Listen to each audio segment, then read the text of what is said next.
Just since Yogendra Yadav was mentioned there by Mr. Ilango, Mr. Stalin says he's ready to fight a language war if needed.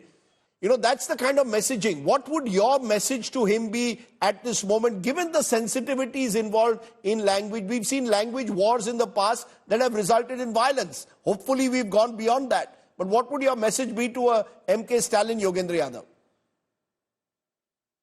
I would say to Thiru Stalin, welcome. And yes, who better candidate to fight a language war than Tamil, one of the oldest, one of the richest languages of this country.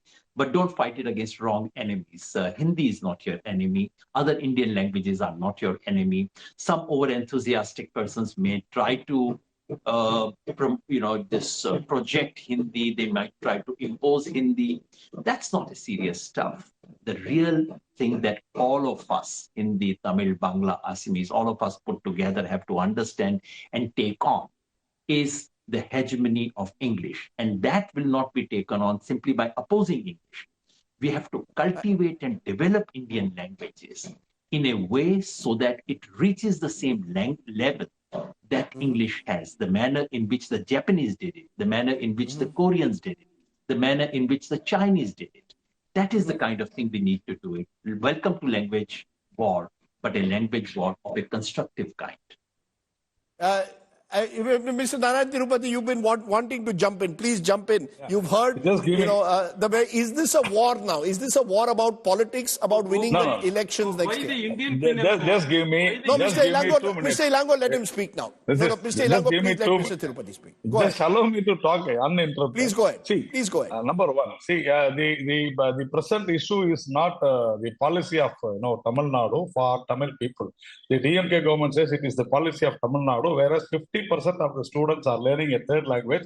So all are Tamils. Even CBSE students are Tamils. So you cannot say, it is a policy of Tamil Nadu. It is a policy to suppress the poor rural government students. Number two, this NEP gives a very big scope for taking Tamil throughout the pan-India, throughout India.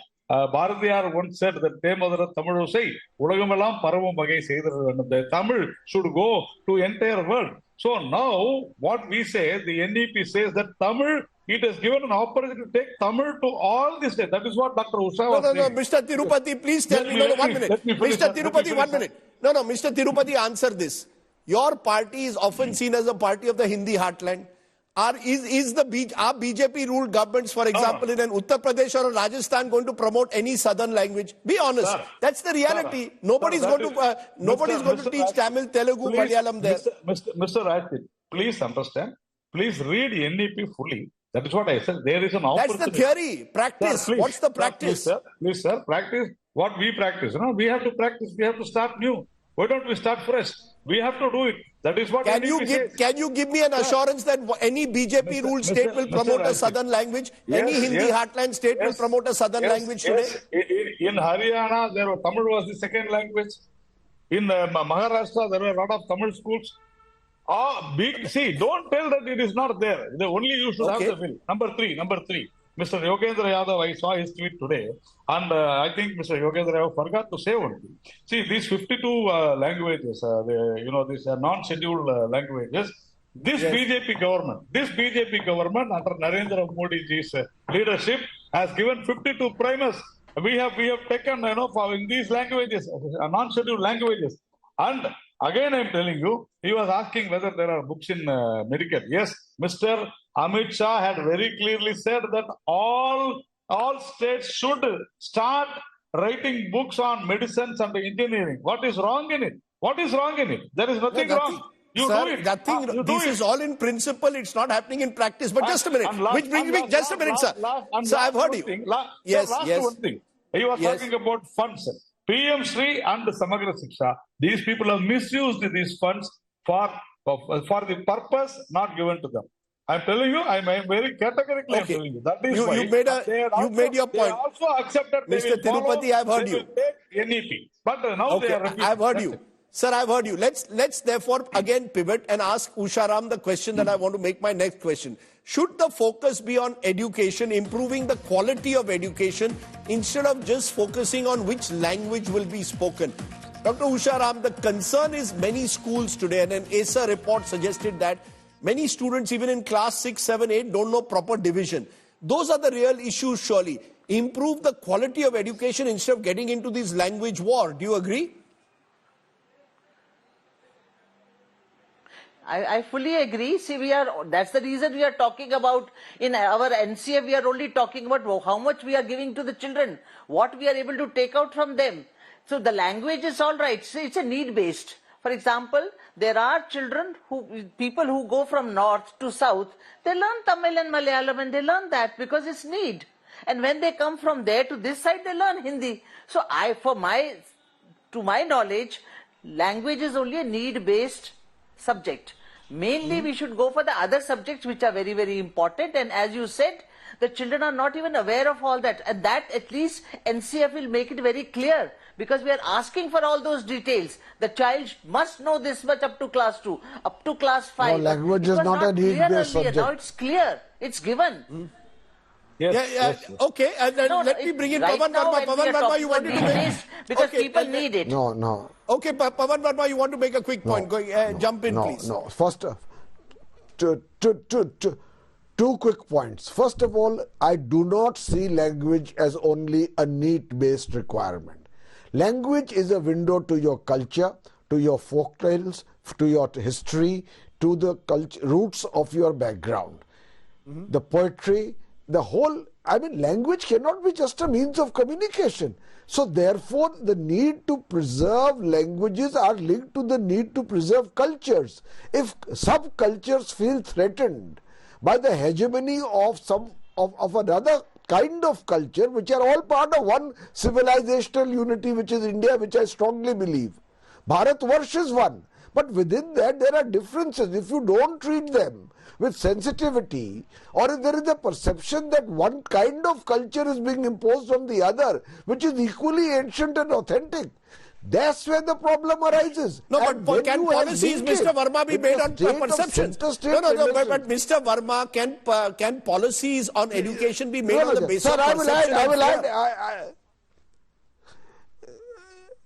No, therefore, the answer to your question is, there is a problem also in center-state relations, Rajdeep. Exactly. The Samagra Shiksha Abhiyan funds, if they are not given to certain states in time, and to certain states well in time, where there is a perception that states not speaking a particular language or proponents of another, they never said. Then you are playing with the federal structure of this country. And there have been allegations of funds being withheld. Okay, 1 minute. Narayan Tirupati, it's boiling down to a trust deficit. The BJP, sir, 1 minute, sir. The BJP is seen as a dominant party at the center, imposing itself on the south where you don't have the same kind of presence. That's creating a trust deficit. There's a sense that is why many of these states are saying we are not getting adequate financial resources. We are losing out even though we are economically progressive. Now they're raising again the language issue. There's a trust deficit between Delhi and the southern states, and it's affecting our federal character. Delimitation is also being raised. Do you agree that's the problem? Amit Shah and Narendra Modi need to bridge the trust deficit first, Mr. Tirupati. See, Mr. Rajdeep, I'm telling you, the Samagra Shiksha, very, very clear. The DMK government, through the Chief Secretary of Tamil Nadu, accepted that they will sign. See, all records have been in the public, okay? It's in the public domain. And they said that we will accept it. And they wanted the release of funds also. Again, I'm telling you, this Samagra Shiksha was meant for, some funds from Samagra Shiksha was meant for setting up of computer labs, which this government did not do in government schools. And this Samagra Shiksha, some funds meant for appointing computer teachers. They have not done it. More than thousands and thousands of computer teachers are actually fasting in the Tamil Nadu. They are fighting with the Tamil Nadu state. See, you misuse the fund. You use it for some other thing. Mr. Elango, okay, you made the point.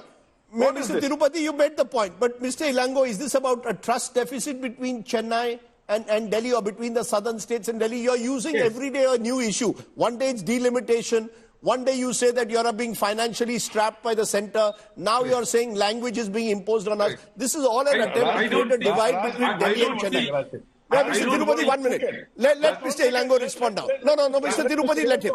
No, let Mr. Elango answer for this also. Mr. Elango, Jitni Abadi Utana Haq. This was told by Mr. Rahul Gandhi on 5th October 2023. It is Rahul Gandhi and your India Alliance which said that the proportionate to the population right should be given. And it was Mr. Modi who said that if this is implemented, the South will lose 100 seats. Not Mr. Amit Shah or Modi. It is only Rahul. Okay. Let Mr. Elango respond now. Mr. Elango, are you trying to prey on irrational fears between Delhi and the southern states? Are you effectively saying you are not being given the autonomy you want?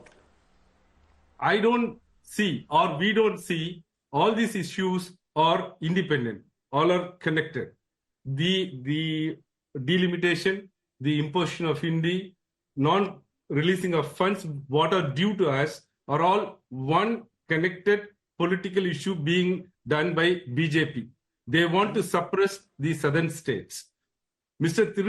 Narayan Tirupati says that we have not implemented some of the policies in the Samagra Shiksha. But once he becomes a minister, he can say that. As on today, no such allegation has been made by the union government. They say, you have not implemented NEP, 3-language policy, we will not release the fund. That's the only reason they are giving. So what Mr. Tirupati says is wrong. Sir, that is for PMC, sir, not for Samagra Shiksha. Please understand. Okay, Narayan Lakshman, do you see a brewing conflict between Chennai and Delhi, or indeed between the southern states and the northern states, whether it's delimitation, which could happen after the 2026 census, whether it's now the language formula, whether it's potentially 16th Finance Commission, how much of monies will be given to the southern states? Are we seeing an opposition-dominated south versus a BJP-dominated north binary being created? Absolutely. As they say in literature, never the twain shall meet, because they are completely at loggerheads in terms of their vision for India, how to govern India, and what India's culture, identity, and politics should be all about. There is one party, the BJP, does dominate the north, and it has a certain view. I mean, let's not beat around the bush.